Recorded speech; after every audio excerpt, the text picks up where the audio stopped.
So we just did the trending trades. Now we're gonna move on to the range and market trade. So when we was looking on the daily, remember what I said about the moving averages? When you see price moving in between these ones, the blue and the red lines, then you're thinking to yourself, price is beginning to range, and you want to focus on more ranging entries. So when price is coming closer to a support bottom one, or a resistance line top one, then you're going to be focusing on going into the smaller time frames to enter them.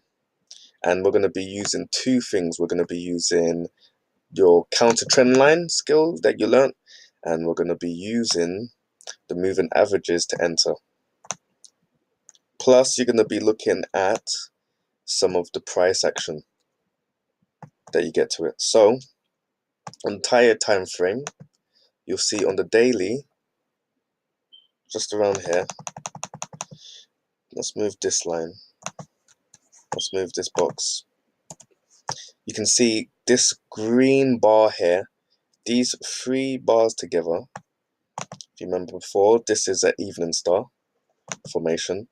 But while it's forming on a lower time frame, you'd have just this candle, and then you would have the daily candle forming just right at the support. So when price comes to support, you want to do two things. You want to put your trend line, so when it's going up, so you want to look at a lower low closer to the support and resistance line. You can use the 2 hour to give you more candles to work with, and you want to have it at a certain slope. So with counter trends lines, you don't want it to be too high like that. You want it to be more of a slope when you're using trend lines. Just because when it's too steep, price is not moving away from the channel. Away from the trend line. You want it to be more of a slope, so the trend line is in more of a proper use. The momentum of the trend, you can tell when it's properly breaking, when there's more of a slope of a trend line and not too steep. So that's one of the tips. You don't want your trend line to be too steep.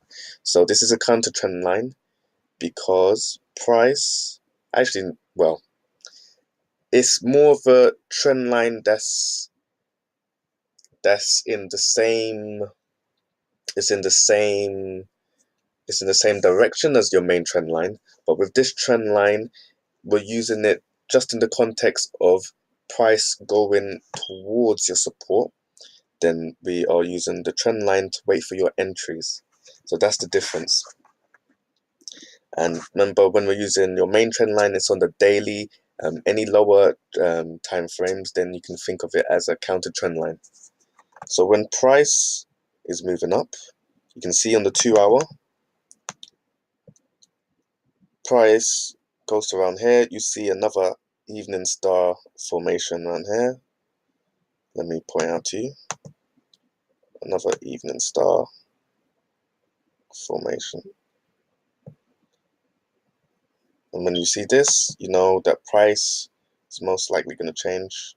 And you get another evening star around here. So two evening stars around here, almost like a double top. And then what you're going to be doing is you're going to enter. So two things. Moving averages, they're moving around here. But you want to focus more on, so the moving averages is here, so you're going to have to wait for the moving average. You're going to wait for price to break this trend line, and you're also going to wait for the higher high or lower low in the direction of your trade. So, and for the break of the close. So that's right here with this red candle. So you got the break here, moving average crossover, then you'll be waiting for it to close below this. Sometimes you find that price won't close below the close, of the body of this candle. Price will just keep going up. So it's one of those things, it's an invalidation level. One of those levels, if price doesn't pass this, then you know not to take the trade, and it'll keep you out of a bad trade. Remember, if you want to reach me, you can reach me on Malachi FX or reach me on my email down below if you have any questions about this strategy and you want to know more. So when it closes below the body of this candle, that's when you're going to have your entry. So I'm just going to point this out right now. So you're looking for a short position. Once this candle closes, 8 pips above. So let's bring this slightly higher. Let's bring it around about here. I know that's not 8 pips, but it's just the relative. And then you want to take it to the lower low. You can aim for the body or the wick.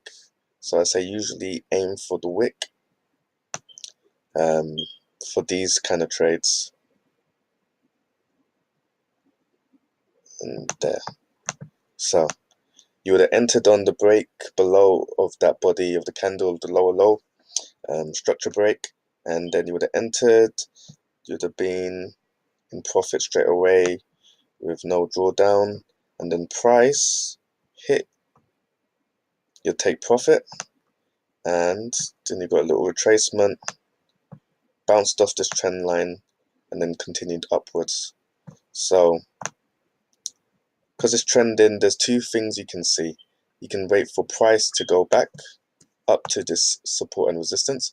You want to also try and make your support and resistance lines, these ones, a little bit thicker, because you just want price to come near to it and then reject it. It doesn't have to go exactly stop below. You just have to watch it and see how price reacts off it. So you're looking for an engulfing or a pin bar or a morning evening star engulfing candle, or evening morning looking for a morning star candle formation or evening star candle formation. If you want to know more about these, check out Baby Pips, Pipsology Education, and it will have all the candle formations there for you to learn. So next, that's ranging, how you take a ranging one. This is how you take a trending one. That would have got you a good amount of pips, but you want to focus on your ROI. So you want to focus on the percentage of trends. So how much you're risking, the percentage of your account that you're risking to how much you are making in profit.